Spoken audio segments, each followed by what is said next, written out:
कन्या राशि वालों, आप सभी का स्वागत करते हैं कन्या मंथन भिंड यूट्यूब चैनल में।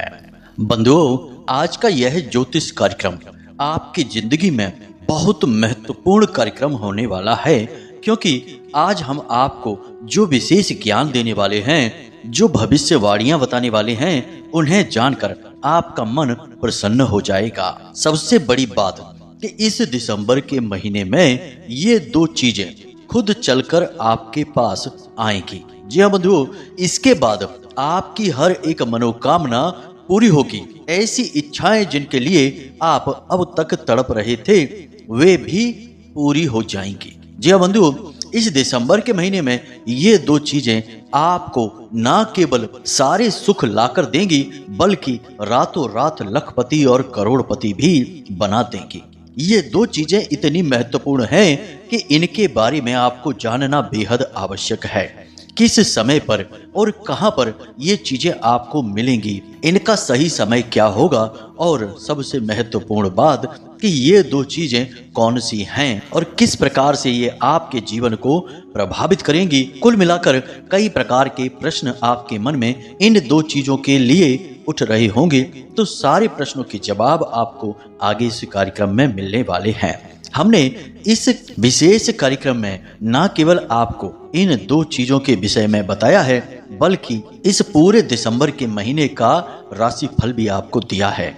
साथ ही साथ बनने वाले कुछ भयंकर नकारात्मक योगों के विषय में भी आगे आपको बताया है, और कुछ ऐसी कार्य हैं, ऐसी चीजें हैं जिन्हें आपको इस दिसंबर के महीने में बिल्कुल भी नहीं करना है और ना ही छूना है, ताकि आप अपने जीवन में कोई अनावश्यक दुख तकलीफ को आकर्षित ना कर बैठें। कहने का मतलब यह है कि यह पूरा कार्यक्रम केवल और केवल आपके जीवन के उद्धार, आपके कल्याण के लिए बनाया गया है।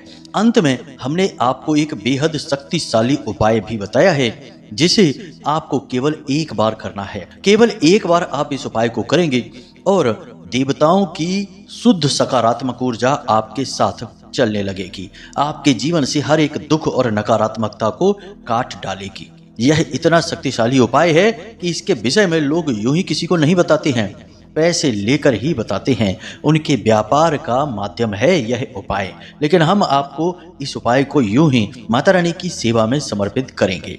तो कहने का मतलब यह है कि आज इस कार्यक्रम को आपको पूरा देखना है, अंत तक देखना है, और हर एक बात को बारीकी से समझना है, क्योंकि ये सारी बातें केवल और केवल आपके जीवन के उद्धार और बदलाव के लिए बनाई गई हैं। तो चलिए आज के इस महत्वपूर्ण कार्यक्रम को माता रानी का नाम लेकर शुरू करते हैं। कमेंट बॉक्स में पूरे प्रेम और भाव के साथ लिख डालिए, जय मां भद्रकाली कृपा करो। माता रानी निश्चित तौर पर आपके ऊपर कृपा करेंगी, आपका कल्याण करेंगी। बंधुओं, एक बात और कि आप लोगों के विशेष निवेदन पर हमने कुंडली विश्लेषण का कार्य प्रारंभ कर दिया है। यह कोई साधारण कार्य नहीं है। इस कार्य में विशेष तौर पर आपके ग्रह गोचरों का, आपके जीवन में आ रहे कष्ट और परेशानियों के कारणों का निराकरण तो किया ही जाएगा, साथ ही साथ आपको कुछ ऐसे दिव्य और वैदिक शक्तिशाली उपाय भी बताए जाएंगे जो स्वयं हमारे जीवन के अनुभवों और साधनाओं के विशेष प्रयासों के बाद प्राप्त ज्ञान पर आधारित हैं। यानी कि इन उपायों को करने से न केवल आपके जीवन में सकारात्मक लहर दौड़ेगी, साथ ही साथ माता रानी की सीधी कृपा, अनुकंपा प्राप्त होने लगेगी। तो मतलब यह है कि आप अपनी कुंडली का श्रेष्ठ विश्लेषण करवा सकते हैं, दुखों का कारण जान सकते हैं, और उनके निवारण हेतु शक्तिशाली उपाय भी जान सकते हैं, जो केवल और केवल आपके लिए बने होंगे, आपके जीवन को प्रभावित करेंगे। तो इसके लिए वीडियो में दिखाए जा रहे नंबर पर आप कॉल कर सकते हैं और अपने कुंडली विश्लेषण का कार्य करवाकर जीवन को सुखी बना सकते हैं, भागवतमय और ईश्वरमय बना सकते हैं। बंधुओं, एक बात यहाँ पर हम आपको बता दें कि जीवन का उद्देश्य केवल सुखों को प्राप्त करना नहीं होना चाहिए। जीवन में केवल सुख प्राप्त करना और सभी सुखों को भोगते हुए इस संसार से चले जाना जीवन का लक्ष्य नहीं है। यह कार्य तो बहुत ही निम्न स्तर के जीव भी कर लेते हैं। एक बंदर को देखिए जो जंगल में रहता है, पेड़ों पर पके पके फल खाता है और यहाँ से वहाँ घूमता रहता है, पूरा आनंद भोगता है जीवन का और उसके बाद इस संसार को छोड़कर चले जाता है। और ऐसे ही यदि आप और हम भी केवल सुखों की तलाश में रहेंगे और सुख प्राप्त होते ही उन्हें भोग कर इस संसार से चले जाएंगे, तो क्या हमारे जीवन में और एक बंदर के या पशु के जीवन में कोई फर्क रह जाएगा? नहीं। हमारा अध्यात्म, हमारी पद्धति यह कहती है कि हमारे इस संसार में आने का कोई महत्व है, कोई कारण है। इसका प्रमाण यह है बंधुओं कि बाबा तुलसीदास ने रामचरितमानस में भी इस विचार को प्रस्तुत किया है कि बड़े भाग मानुष तन पावा, सुर दुर्लभ सब ग्रंथ ही गावा। यानी कि बहुत ही भाग्यवान होते हैं वो लोग जिन्हें यह मनुष्य देह प्राप्त होती है। और इसका व्याख्यान और इसका वर्णन तो तमाम ग्रंथों में बताया गया है।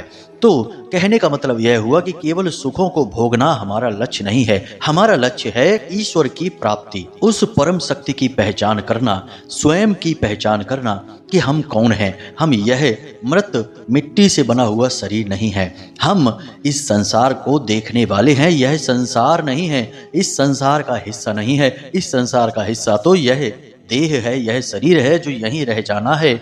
हम तो इस संसार को देखने वाले, इसके अंदर छिप कर बैठे हुए हैं। तो हम कौन हैं, बस इसी की पहचान करना। क्योंकि जब हम स्वयं को जानेंगे तो हम उस परम तत्व ब्रह्म को भी जानेंगे, और जब हम उसकी पहचान कर लेते हैं तो हम उसमें लीन हो जाते हैं। बंधुओं, जब हमें कहीं का मार्ग पता चल जाता है तो फिर उस मार्ग पर चलना सुगम हो जाता है। जब हमें ईश्वर तत्व का ज्ञान हो जाता है तो उसको प्राप्त करना भी हमारे लिए आसान हो जाता है। और उसी परम तत्व में विलीन होना, उसी एक बड़े दीपक जिसकी ज्योति बनकर हमारे मन में, हमारे शरीर में जल रही है, जो हमारी आत्मा है, वह उसी दीपक में समाहित हो जाए, यही इस जीवन का लक्ष्य है और उद्देश्य है।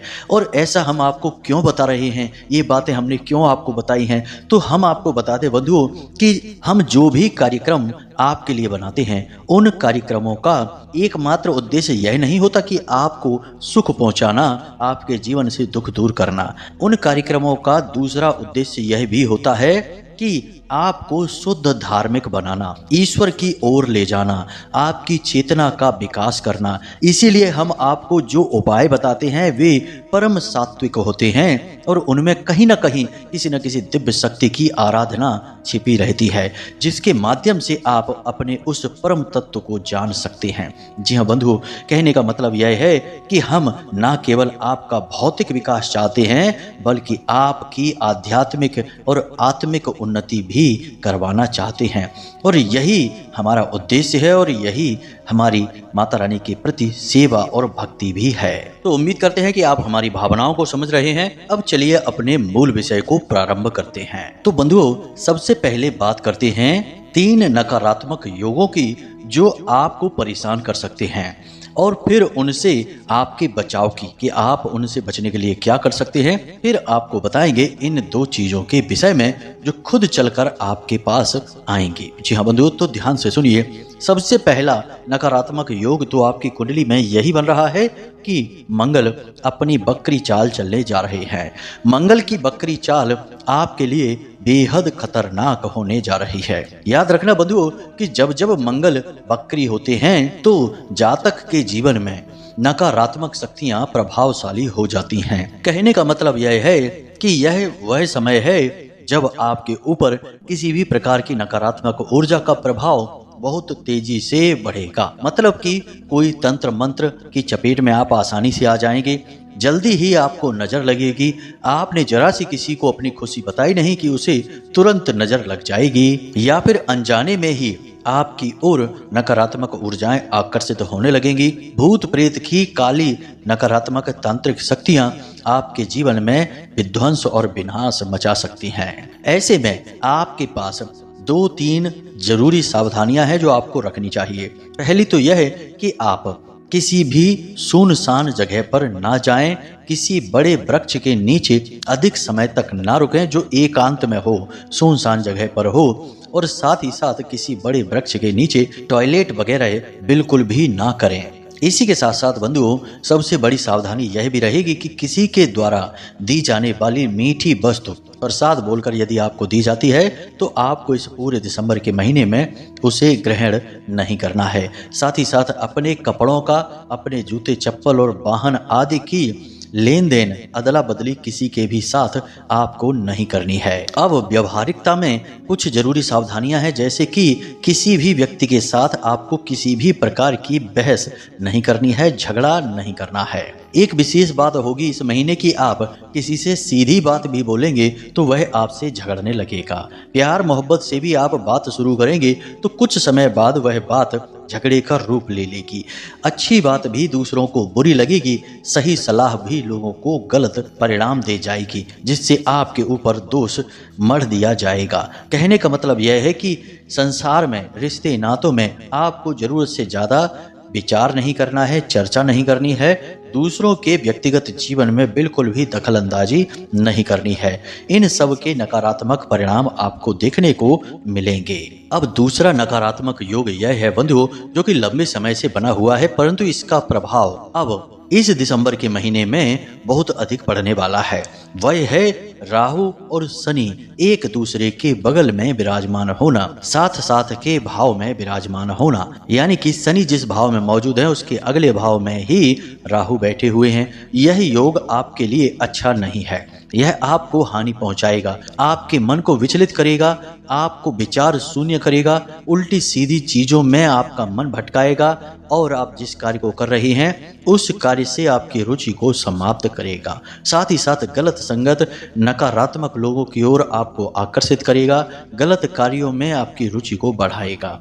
लेकिन इन सब से कहीं बढ़कर आपको धन को लेकर यह बहुत परेशान करेगा। मतलब कहने का यह है कि दुनिया की नज़र में आप चाहे भले ही कितना भी पैसा कमाएं, लोगों की नज़र में तो आप अमीर दिखेंगे, आपके जीवन की व्यवस्थाएं अच्छी चलती दिखाई देंगी, परंतु अंदर ही अंदर आप खुद जानते होंगे कि आपके ऊपर क्या बीत रही है। आप पैसे को लेकर कितने परेशान चल रहे हैं। कितना भी पैसा आप कमाएंगे वह सही जगह पर आप खर्च नहीं कर पाएंगे, जरा भी बचा नहीं पाएंगे, और सबसे बड़ी बात कि अपने मन के अनुसार उसे कभी खर्च नहीं कर पाएंगे।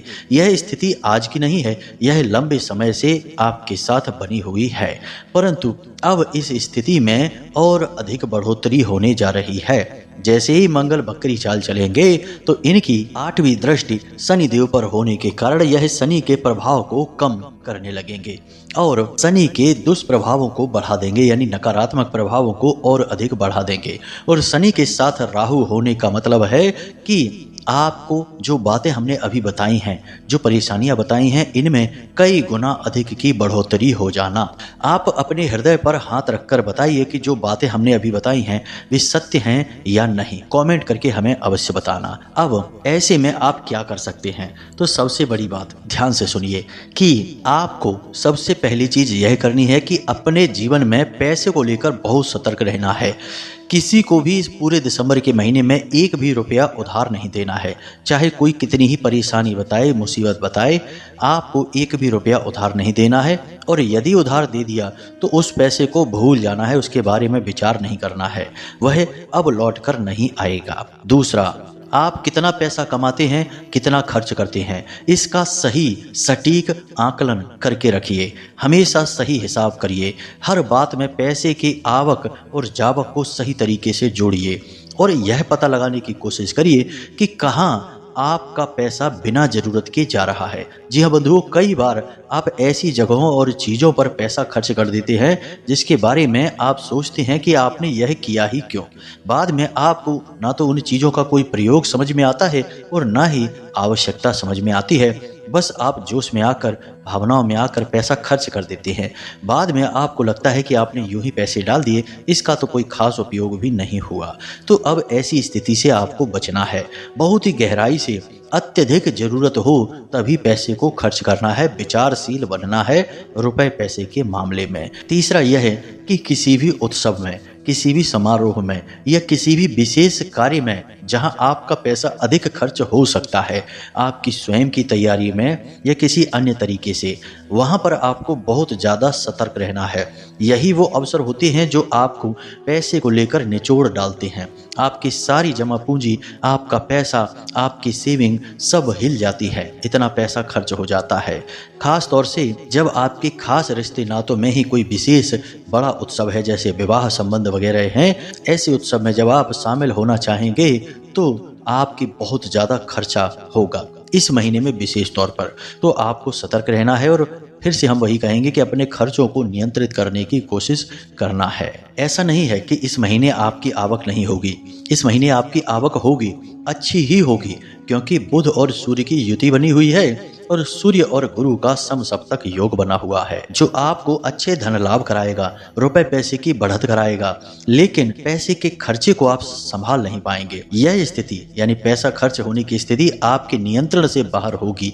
बस यहीं पर आपको लगाम कसनी है। अब तीसरी स्थिति जो नकारात्मक बन रही है कि शनि से पहले शुक्र का मौजूद होना। जी हाँ बंधुओं, जिस भाव में शुक्र हैं उससे ठीक अगले भाव में शनि देव का गोचर, यह आपके शुक्र को कुछ नकारात्मक बनाता है, खास तौर से पुरुषों के लिए। इसके दुष्परिणाम यह हैं कि पुरुषों के मन में काम भावना बढ़ेगी, भोग विलास की इच्छाएं बढ़ेंगी, नकारात्मक वातावरण बढ़ेगा, साथ ही साथ थोड़े व्यसनी, आलसी, काम को टालने वाले और अपने जरूरी से जरूरी कार्य में भी टाला मटोली करके उसे आगे बढ़ाते रहने वाले बन जाएंगे पुरुष। और सबसे बड़ी बात फिर से वहीं घूम कर आती है कि पैसा अधिक खर्च करेंगे, फिजूल का खर्च करेंगे, भोग विलास की जगहों और वस्तुओं पर खर्च करेंगे, पार्टी वगैरह के शौकीन हो जाएंगे, साथ ही साथ कुछ गलत आदतें, चरित्रहीनता के गुण भी उत्पन्न होने लग जाएंगे। तो थोड़ा इसके लिए आपको सावधान रहना होगा। यह स्थिति रहेगी 28 दिसंबर तक। 28 दिसंबर को शुक्र देव शनि देव के साथ में युति बनाएंगे, यानी 28 दिसंबर के बाद आपके जीवन में कुछ सकारात्मक बहुत अच्छे बदलाव आने वाले हैं। अब कौन से रहेंगे वे सकारात्मक बदलाव, इनके विषय में हम उसी समय पर आपको बताएंगे। लेकिन एक झलक यह बता देते हैं कि यदि आप अपने जीवन में कुछ नया, कुछ बड़ा कर रहे हैं, यानी कि प्लानिंग है आपकी, जैसे कोई व्यापार आप करना चाहते हैं, साइड इनकम के लिए कोई नई योजना आप लागू करना चाहते हैं, या नौकरी वगैरह के लिए तैयारियां कर रहे हैं, तो उन सब में आपकी सफलता के अवसर बहुत अधिक बढ़ जाएंगे और आपके आने वाले वर्ष के लिए बहुत ही सकारात्मक वातावरण का निर्माण हो जाएगा। कहने का मतलब यह है कि आपका नया वर्ष का शुरुआती पक्ष जो है वह बड़ा ही हितकारी होगा, बहुत ही लाभप्रद रहेगा आपके लिए। अब कौन से लाभ रहेंगे उनके विषय में हम तभी आपको कार्यक्रम के माध्यम से बता देंगे। अभी फिलहाल हम आपको जो सावधानियां रखने के विषय में बता रहे हैं उन पर आपको ध्यान देना है। तो सबसे बड़ी सावधानियां आपको कुल मिलाकर देखा जाए तो 3 स्थानों पर रखनी है। सबसे बड़ी सावधानी है पैसे को लेकर। पैसे को बहुत ज्यादा सोच समझकर ही खर्च करें, अनावश्यक रूप से एक पैसा भी किसी को न दें न खर्च करें। दूसरा सावधानी आपको रखनी है अपने मन पर, अपनी वाणी पर। मन में जो आया वह नहीं बोलना है, अपने शब्दों को बहुत सोच समझकर प्रयोग करें। याद रखें कि आपके शब्द आपके द्वारा प्रयोग किए जाने वाले औजार हैं, जिनके माध्यम से आप अपने आसपास के वातावरण को निर्मित करते हैं और बदलते हैं। शब्दों में शक्ति इतनी अधिक है कि शत्रु को मित्र और मित्र को शत्रु बनाया जा सकता है। इसीलिए आपको अपने शब्दों को बहुत सोच समझकर प्रयोग करना है। तीसरी सावधानी की चारित्रिक रूप में आपको बहुत ही कठोर बनना है। आपके नए प्रेम संबंध या किसी विपरीत लिंगी के प्रति आपका जरूरत से ज्यादा आकर्षण आपके चरित्र पर दाग लगा देगा। तो आपको इस विषय पर बहुत सावधान रहना है। आपका मन भटकेगा अवश्य, परंतु इसे आप अपनी परीक्षा मानकर चलें, अपनी इंद्रियों पर पूरा नियंत्रण बनाकर चलें। तो ये 3 सावधानियां आपको रखनी है इस पूरे दिसंबर के महीने, खास तौर से 28 दिसंबर तक। अब ध्यान से सुनिए, हम आपको बताने जा रहे हैं इन 2 चीजों के विषय में। तो ध्यान से सुनिए, आपकी कुंडली में सबसे पहला जो सुयोग है वह है बुध आदित्य योग। और यह योग धन लाभ करता है, नौकरी के विशेष अवसर उत्पन्न करता है, जीवन में धन को लेकर, रुपए पैसे को लेकर मजबूत बनाता है। यानी कहने का मतलब यह है कि बुध आदित्य योग और सूर्य के साथ गुरु का समसप्तक योग यह आपके लिए बेहद लाभदायक है। यानी कि अब आपको एक विशेष अवसर, विशेष मौका, ये यूं कहें कि बहुत बड़ा आपके जीवन को बदल देने वाला क्रांतिकारी मौका प्राप्त होने वाला है, जबकि आप अपने जीवन में रुपए पैसे को लेकर कुछ बड़ा कर सकते हैं, कोई विशेष प्लानिंग आप कर सकते हैं। हालांकि यहाँ पर आपको सावधान बहुत अधिक रहना होगा।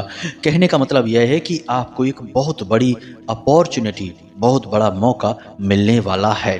कहीं से कोई ऑफर आएगा, कोई आपको बिजनेस के लिए विशेष मौका मिलेगा, कोई पार्टनरशिप का ऑफर मिल सकता है, बड़ा लोन आपको मिल सकता है, कहीं से विशेष रूप से धन के सहयोग प्राप्त हो सकते हैं, या फिर कोई एक ऐसा व्यक्ति आपके जीवन में आ सकता है जो आपको आर्थिक रूप से मजबूत बनाएगा, आपको आगे ले जाने का कार्य करेगा। अब आपको यहाँ पर बुद्धिमानी से काम लेना है, इस मौके को, इस अवसर को हाथ से जाने नहीं देना है। अवसर छिपा हुआ होगा, यह इसका दोष है। यानी कि जब भी आपके पास यह मौका, यह अवसर आएगा, पूरे के पूरे यहाँ पर अवसर यह भी बनेंगे कि आप उसे पहचान नहीं पाएंगे, क्योंकि पापी ग्रह आपके लिए नकारात्मक दोष उत्पन्न कर रहे हैं और वे आपकी बुद्धि को भ्रमित करेंगे। तो यहाँ पर आपको सकारात्मक विचारधारा बनाए रखना बेहद आवश्यक है। सावधानियां हमने आपको बता रखी हैं, उन्हें आपको अपने जीवन में लागू करना है। अब दूसरी चीज, इसे आप ध्यान से समझिए, यह और भी अधिक महत्वपूर्ण है। दूसरी चीज है बंधुओं, धार्मिक, ईश्वरीय, दिव्य। अब यह क्या है, ध्यान से समझिए। आपकी मुलाकात किसी एक ऐसे व्यक्ति से होगी जो आपके जीवन को बदल कर रख देगा। यह बदलाव आध्यात्मिक होगा। आध्यात्मिक बदलाव से मतलब यह है कि आपके जीवन में भक्ति के रस को यह इंसान बढ़ा देगा। अब यह व्यक्ति किसी भी माध्यम से आपसे मिल सकता है, या तो वह मोबाइल के जरिए मिल सकता है, या यूं ही आपको किसी धार्मिक स्थान पर मिल सकता है, या फिर आपके घर भी आ सकता है। उस इंसान की बातें आपके ऊपर बहुत गहरा प्रभाव डालेंगी, उसकी बातों से आप बहुत प्रभावित भी हो जाएंगे और आप अपने जीवन में कुछ मूलभूत परिवर्तन भी अवश्य ही करेंगे। आपको पता लग जाएगा कि आपने अपने जीवन में कहाँ कौन सी गलतियां कर रखी हैं, जिसकी वजह से आपके चित्त का चैन खोया हुआ है। कहने का मतलब यह है कि यह इंसान आपके अंदर बहुत बड़े बदलाव लेकर आएगा, आपकी आत्मा, आपकी चेतना को जागृत करेगा और आपको शुद्ध धार्मिक इंसान बनाएगा। कभी कभी हमें यह भ्रम रहता है कि हम धर्म की राह पर चल रहे हैं और धार्मिक हैं, ईश्वर के प्रिय हैं, लेकिन हम कुछ बहुत बड़ी गलतियां भी कर रही होती हैं, जिनके बारे में हमें जानना बहुत आवश्यक होता है, लेकिन कोई बताने वाला ही नहीं होता है। तो यह वही इंसान होगा जो आपकी उन गलतियों को बताएगा। कहने का मतलब यह है कि इस महीने में आपको आध्यात्मिक उन्नति का एक बहुत बड़ा मौका भी मिलेगा। आपको इस मौके को भी पहचानना होगा। याद रखना कि यह प्रकृति, यह संसार हमें कई बार मौके देती हैं। ऐसा नहीं है कि हमें कोई मौका ही नहीं मिलता, परंतु हमारा अभिमान, हमारे दंभ और हमारे अंदर के नकारात्मक विचार इन मौकों को हम तक पहुंचने ही नहीं देते हैं, पहले ही इन्हें समाप्त कर देते हैं, या यूं कहें कि भस्म कर देते हैं। जब तक हमारा चित्त निर्मल नहीं होगा, आध्यात्मिक उन्नति के साथ साथ मानसिक शांति भी हम हासिल नहीं कर लेते, तब तक हम इन अवसरों को कभी नहीं पहचान पाते हैं। याद रखना कि जब स्वामी विवेकानंद भी अपने परम गुरु स्वामी रामकृष्ण परमहंस से मिलने गए थे पहली बार, तब उनके मन में बहुत नकारात्मकताएं थीं। उन्हें लगता था कि पता नहीं कौन है, साधु महात्मा है, इनसे हमें मिल ही क्या जाएगा, हम तो वैसे भी इतने परेशान हैं, रुपए पैसे की तंगी चल रही है, इनसे मिलकर हमें भला क्या लाभ होगा। यानी कि उनके मन में उनके प्रति कितना संशय था। लेकिन जब मिले और अपने ज्ञान की आंख से देखा तो पता चला कि ये तो वही परम संत हैं जो स्वयं स्वामी विवेकानंद के जीवन को भी पूर्ण रूपेण बदलने की क्षमता रख रहे हैं, और फिर वही हुआ भी। कहने का मतलब यह है कि अपने मन के संशयों को मिटाना होगा। और यह आप कैसे करेंगे बंधु, हम आपको एक बहुत अच्छी सलाह देने जा रहे हैं। उपाय ही आप इसे समझ सकते हैं, लेकिन इसे आप अपने जीवन में उतारें अवश्य। सबसे बड़ी सलाह आपकी यह है कि आप जब भी सोकर जागें, कोशिश करें कि सूर्योदय से पहले ही जागें, क्योंकि हमारा अध्यात्म और हमारे शास्त्र भी कहते हैं कि सूर्योदय से पहले ब्रह्म मुहूर्त होता है, यानी कि स्वयं ब्रह्म की ऊर्जा अति सक्रिय होती है, माया सोई हुई होती है और सूर्य नारायण का भी उदय काल चल रहा होता है, यानी वह समय बहुत अधिक शक्तिशाली होता है। तो आप कोशिश करें कि उसी समय पर जागा करें। और दूसरी आदत यह अपना लें कि सुबह सोकर जागने के बाद कम से कम आधे घंटे के लिए आप पूर्ण मौन रहा करें। पूर्ण मौन का मतलब यह नहीं कि आप मुख से खामोश हैं, कुछ बोल नहीं रहे हैं, मन से भी मौन रहें। मन में किसी भी प्रकार के विचार आएं, आप उन विचारों को रद्द करते जाएं, उनके ऊपर आगे तर्क ना लगाएं। जो भी विचार आए कि दुकान पर जाना है, ठीक है देखा जाएगा, ऐसे सोचें। कोई भी विचार आए जैसे कि किसी से पैसे उधार आने हैं, अभी तक उसने दिए नहीं हैं, तो मन में सोचना है देखा जाएगा, अभी नहीं।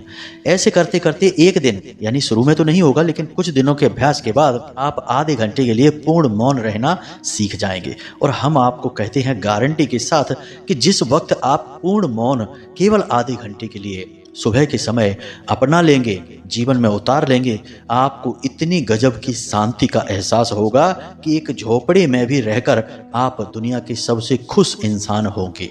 और रही बात चीज़ों की, भौतिक वस्तुओं की, तो वे तो आपके जीवन में बहुत अधिक मात्रा में आएंगी ही, क्योंकि आपकी चेतना स्वयं उन्हें खींचकर आपकी ओर लेकर आएगी। तो आप इस एक आदत को अपने जीवन में अवश्य उतारें और केवल 7 दिन बिना किसी सोच विचार के, मन मार के ही सही, इस क्रिया को करते रहें। फिर हमें अवश्य फ़ोन करके बताना कि गुरुजी कैसा महसूस हो रहा है। हमें विश्वास है, हम गारंटी लेते हैं कि आपकी सोच बदल जाएगी, जीवन को देखने का नजरिया बदल जाएगा।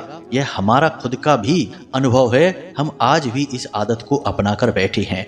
हम जब सोकर जागते हैं सुबह ब्रह्म मुहूर्त में, तो उस समय हम 1 घंटे तक किसी से एक शब्द भी नहीं बोलते हैं और ना ही मन में कोई विचार आने देते हैं।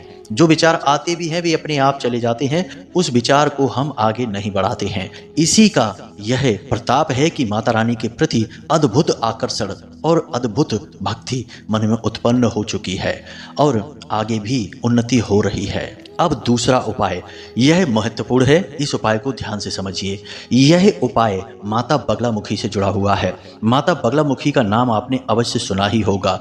संसार की हर एक नकारात्मक शक्ति की सबसे प्रचंड शक्ति और काट माता बगलामुखी हैं। आपको हम कोई मंत्र नहीं दे रहे हैं, कोई पूजा विधि नहीं दे रहे हैं, वह तो हम अपने पिछले कई कार्यक्रमों में दे चुके हैं। लेकिन आज हम आपको एक ऐसा विशेष नाम जप सिखाने जा रहे हैं जिसे आपको दिन भर जपना है। जब भी आप फ्री हो, जब भी आपको समय मिले, मन में बेचैनी हो, आप यह नाम जप करें। जी हाँ बंधुओं, और नाम जप से कोई दोष नहीं लगता है। आप किसी भी अवस्था में, किसी भी परिस्थिति में इसे जप सकते हैं। जी हाँ, इसकी यही खूबसूरती है। तो माता बगलामुखी का नाम जप है, इसे आप ध्यान से सुने और कभी भी इसका नाम जप आप कर सकते हैं। ध्यान से सुने, मंत्र नहीं है, केवल नाम जप है। आपके मोबाइल की स्क्रीन पर भी दिखेगा, तो ध्यान से सुने। ओम बगला देव्यो नमः, बस इतना सा है, ओम बगला देव्यो नमः। अब माता बगलामुखी का यह आवाहन है।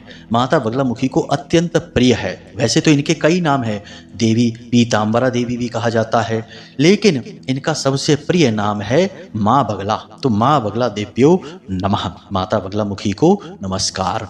बस इसको आपको जपना है। इसकी शक्ति बहुत प्रचंड है। 2 दिन आप इसे जपिए जब भी समय मिले दिन में, और आप इसकी ऊर्जा को स्वयं महसूस करेंगे बंधुओं। बहुत ही प्रचंड इसकी ऊर्जा है। नाम में बहुत अधिक शक्ति होती है।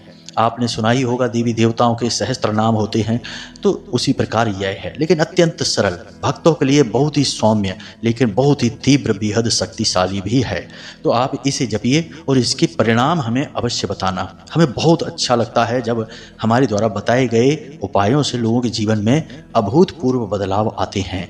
हमारी मेहनत, हमारी भक्ति सफल होती हमें दिखाई देती है। तो चलिए बंधुओं, आज के इस कार्यक्रम को यहीं समाप्त करते हैं। उम्मीद करते हैं कि जो बातें हमने आपको बताई हैं उन पर आप अमल करेंगे और किसी परेशानी में नहीं फंसेंगे। साथ ही साथ अपने जीवन को एक अच्छे मार्ग पर लेकर जाएंगे, भगवतमय हो जाएंगे। बस यही हमारा उद्देश्य है। तो आज के कार्यक्रम पर यही विराम लगाते हैं। हमेशा हंसते रहिए, मुस्कुराते रहिए, सकारात्मक रहिए, और यदि कोई मन में प्रश्न आए तो वीडियो में नंबर दे रखा है, फ़ोन कर लीजिए, मैसेज कर लीजिए, शंका समाधान हो जाएगा। तो प्रेम से बोलिए जय माई की जय माँ भद्रकाली, जय माई की जय माँ बगलामुखी। माता रानी आपके ऊपर पूर्ण कृपा बनाएंगी, हमें पूर्ण विश्वास है। धन्यवाद।